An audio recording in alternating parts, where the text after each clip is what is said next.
and welcome back to my channel, and also welcome to the first episode of Leaving Home, a video series of mine where I am interviewing and sharing the stories of refugees from all around the world. In today's interview, I will be talking to Heba and Nour, two young sisters from Syria. They were born and raised in Syria, and they lived a very rich and luxurious life there back then because of the very high-ranking position their dad had in the military at that point. Then, when the war in Syria started at a very young age, they had to leave their entire life and family and home behind and flee to Turkey, where they lived in a container in a refugee home for over 2 years. And people in the refugee camp were starting to go missing, and they were scared that the government would find them, so they had to flee again, taking a boat from Turkey to Greece in the middle of the night, where they almost didn't make it back to shore. They then lived in Greece in different refugee homes for a couple of months, and then managed to come here to Germany, where they are living now today and building up their life.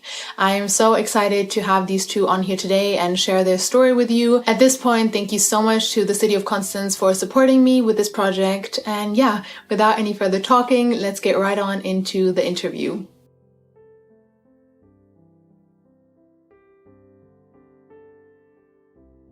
Can you two start by introducing yourself to me as if I didn't know you? So just say your age, maybe, your name. I am Heba and I'm 16 years old, and as you know, I'm from Syria. My name is Nour. I'm also from Syria. I will be 19. So let's start right at the beginning. Can you guys just kind of tell me what your life was like in Syria until you had to leave? Yeah, in Syria the life was really good. We had everything we wanted. We could have it, so we didn't have problems. You lived a pretty good life, no? Because your dad was in the military, so you lived well. So were very well. We also had activities. For example, we were riding bikes. We were doing tennis, swimming. So then when the war started, how do you remember the time when the war started? I'd say in the beginning, the revolution has started, and that was not in our city where we were living. Yeah, it was really not okay because they were killing the people in the streets and I don't know what. And that was really, as a child, you cannot forget that stuff. We had to leave Aleppo and go to REISE where my father was working at, and I saw a helicopter was dropping bombs on the city, so we were living outside of the city. Well, basically that was also really very hard because we were living in the countryside, let's say. And we were watching. Oh, you could see it from your house. You could see the city. Yeah. And there was my grandma's house, That was really. And then we have seen it, and our grandma, aunties, and uncles all living in the city. There, And did your mom explain to you guys what was happening? She was shocked, and she didn't want to tell us what is really happening because we were children. Yes, of course. And as a mother, you don't know what to say, Yes. Can you explain to me what was the specific reason why you guys and your family had to leave? Was it because it wasn't just the war, no? It was also because your dad didn't want to be part of it? Yeah, so as we told you, my father was a general in the army. He was a high general, no? Yeah, so he had to tell all the soldiers what they had to do, like to bomb that city, and he didn't want to do that. So he decided to go out of Syria, like to leave the whole army. What was the time like before you had to leave, but when you already knew you were going to leave soon? Well, we didn't really think that we are going to leave Syria. So we knew that we had to go to another city in Syria, but we didn't think about leaving Syria. Okay. At the point where my mom told us that we have to leave Syria, it was real hard for me, and I was not that prepared to go to Turkey, so I didn't want to go there at the beginning, and I didn't believe it. How was the journey like to get to Turkey? Like, what was that like? I still remember I had a ring in my hand, and we were in a bus, like small bus. And who was with you at that point? So it was you two? My mom and the siblings. Right. So your mom was alone at that point with 5 young kids. Okay, that's crazy. We were the whole time like really scared because we didn't know what will happen, Of course. Yeah, and my mom was crying at that time, and I also was crying. I was crying because of losing my friends. I have to start everything from the beginning. I don't know why. It was dangerous, and it was really long. It was like for 2 days. While you were in Turkey, were you just kind of like accepting the situation and just kind of dealing with it? Or did you have hope or dreams at that point that you wanted to leave Turkey or build a life somewhere else? Because you guys went from two extremes. You went from like this rich life in Syria, money, hobbies, house, family, to like living in a refugee camp in Turkey. How was that for you? It was very hard at the beginning because it's a refugee camp. Our life standard was really bad, so we were living in a container. How many people lived in one container? I think 5 people. And in 1.5 we were 7 people. Oh, because you were 5 kids and 2 parents, so you got 1.5. How big was one container? It was 9 meters long and the width was 3 meters. Wow. So it was really, really small. Really small. We had a public bathroom, so we had to go outside of the container to a public bathroom. How many people shared one bathroom? Everyone. Everyone? Yes, everyone. In that camp there was over 3,000 people. Yeah, so it was really, really hard in Turkey. So we had to deal with that. We had to live with that situation because it was at the beginning very new for us. The education there was really, really bad. Yeah, so we would wake up at the morning and then go to school and then come back, eat and go outside to play and play and play the whole time. And because you didn't have anything to do. No. So what were you playing? Like, what did you come up with at that point? Like we were drawing on the ground and we had made some games by ourselves. How did you get along with other people in the camp? Like, because it was such a cramped situation, everyone was on edge, everyone was in panic and fear. Did you get along, or were there a lot of conflicts? Especially because you guys had, you were living with another family. So we had our container, we were living in this container, but in the other half we were just putting our stuff over there. So we were closing it and we had problems with that family. With that family? Yeah, because they were not understanding. They wanted to take more place as that was really so we had very much problems with them, but they were not nice, so They were. And with the other people in the camp, did you get along with them? There was many problems between each family and the other ones. So how long were you guys in Turkey? 3 years. And then you left at some point. Can you tell me about the circumstances that were happening in Turkey when you left? Also, why you left? Like, where did that decision come from? Well, this decision came from my dad because he had friends from the camp and 3 friends of him were just lost. Yeah. They wanted to go to the hospital and they were just lost. So wait, let me understand. Came and took them. We don't really know. So your dad had 3 people in the camp who were also in the military with him. Yeah. And they were doing the same thing like your dad, like they didn't want to be part of the war. Yeah. Then you guys left Syria. Then you left Turkey. How did you feel when you were leaving? Were you glad to finally be out of there, or was there a sadness because you'd been there for so long? It was good and hard at the same time. I didn't want to lose my friends for the second time. And that day where we left, the whole school came after us, the teachers, everyone was crying. I was also crying. And I had lots of bags, but I couldn't take them with me, Oh, how much of your stuff were you able to take when you were leaving? Just one bag. Yeah. So you had to leave all your things behind that you had at that point. Yeah. So then you guys left Turkey. Can you tell me more about the journey? Because you were going from Turkey to Greece.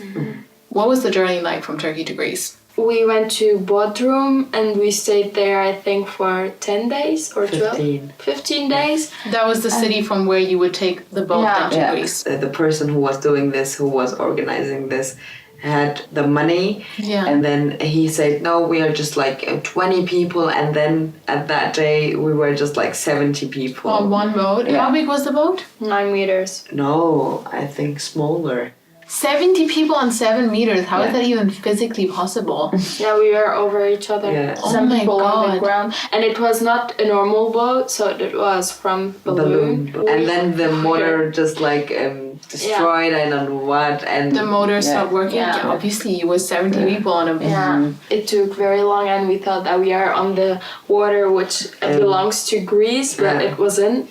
So as we called the police for the sea, the Turkish police came to us, and we were, oh my god, we are going back to Turkey. When you're on the way there, if you're still on the Turkish side, then you have to go back. But if you're already on the Greek side, then they have to take you in. But so the boat stopped working like midway, like literally in the middle of the ocean. It just stopped working. Yeah. you have just seen just water around you. Who was driving the boat then? Someone who was also wanting to go to Greece. Yeah, but he didn't know how to drive. He just learned. Oh. They showed him. And then you guys called the police, but sadly the Turkish police came. What did they do? No, they took us back.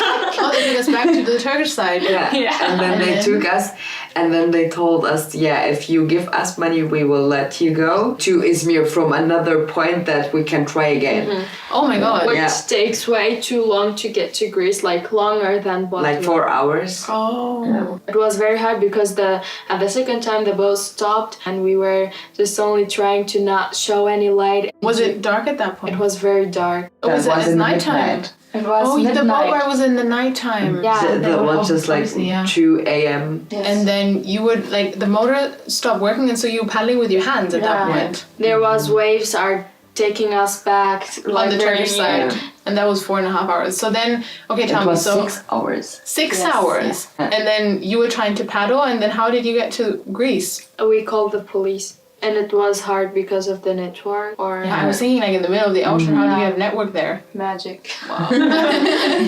Damn. And then the Greek police found you, and they took you to the Greek side. So we sent location. In the beginning, they took the children and the woman, and then they took the man. At both times when we tried to go to Turkey, to Greece, I wasn't sitting with my family, so I was sitting in a complete, I was alone. The thing is, one time, that was the first time from boardroom, Sarah and my older sister was not in the boat. At the last second, she was in the boat. Like in the beginning, we didn't see her. It is unsafe. There was not enough place. There were too many people. It is a balloon. Even though it costed like really a lot. How much did they charge? Each child, I think we had to pay $1,000.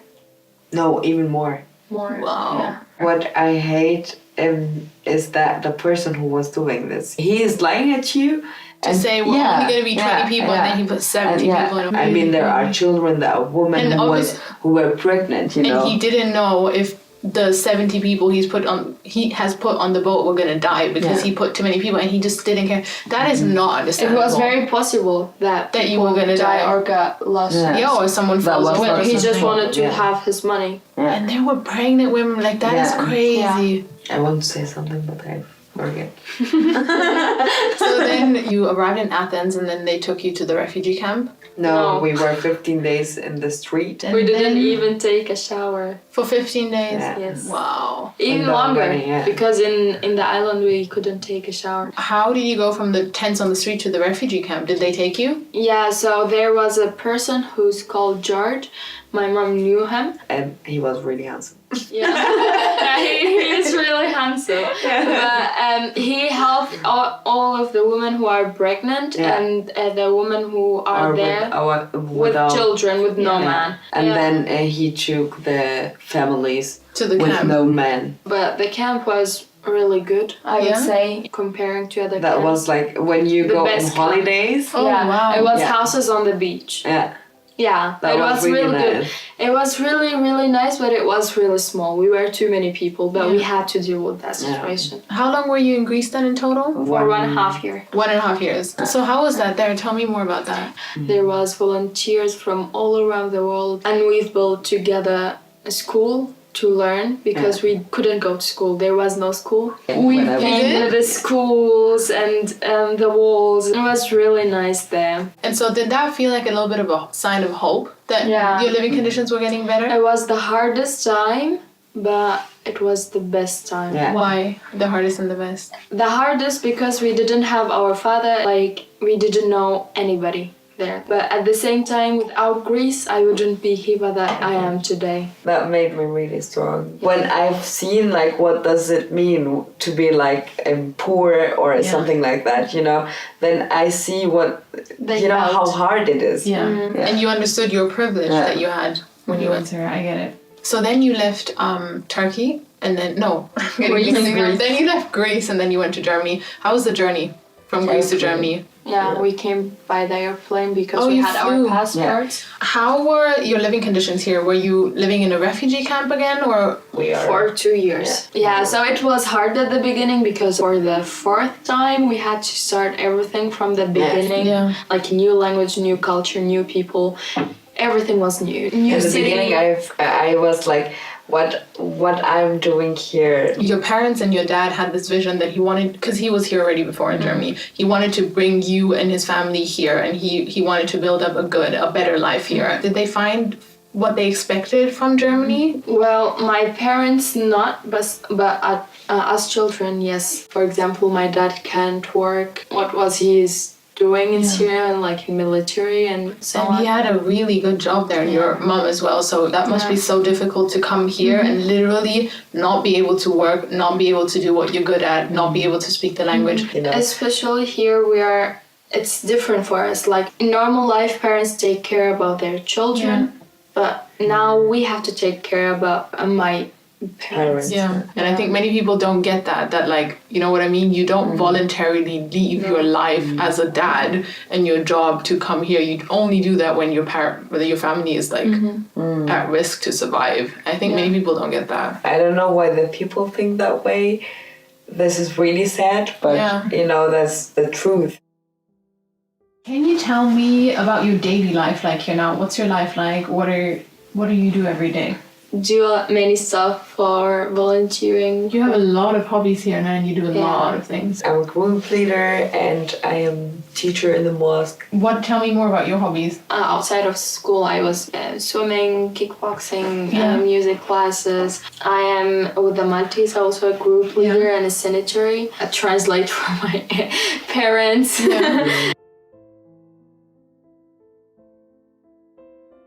As I told you guys, the video project is also a collaboration between me and the city Constance, where you guys are living now. Yes. And they wanted me to specifically ask you guys, when you arrived here, you could also give feedback from the things that you felt like were done well, but you also have some criticism for other people who will come here regarding things they could do better. Speak to them in English. At the beginning, they will learn German by the time. Like, don't be that hard to them. Give people chances because not everyone is not that good. For me, when I wanted to make my Realschulabschluss, like, there were 2-3 teachers who said, no, you cannot do this. Then I said, no, I will make it. And then I came after 1 year, like, here is my Realschulabschluss. What are your dreams, hopes, or goals for the future here? Well, I always wanted to be a businesswoman. Yeah. So I hope that I will be a businesswoman in the future. And you, what do you want to do? Maybe a teacher as my mom or a dentist. I love that. At the end of every video and every interview, I always ask the same question. I basically would love to know if you could reach every single person on the entire world. Like, you could talk to every single one and you would be able to say one message or one thing that you would want to share. What would that be for both of you? You can do everything you want. Just believe in yourself. Always there's people who want to bring you down, of course. Ignore them. Do your thing. Yeah. That's your own way. Yeah. If you want to make something you want, you can really do it. If you want really to, you can achieve everything you want. But if you want to. You have to. And don't judge people from their cover. That's amazing. Thank you so much for sharing your story. I'm so honored.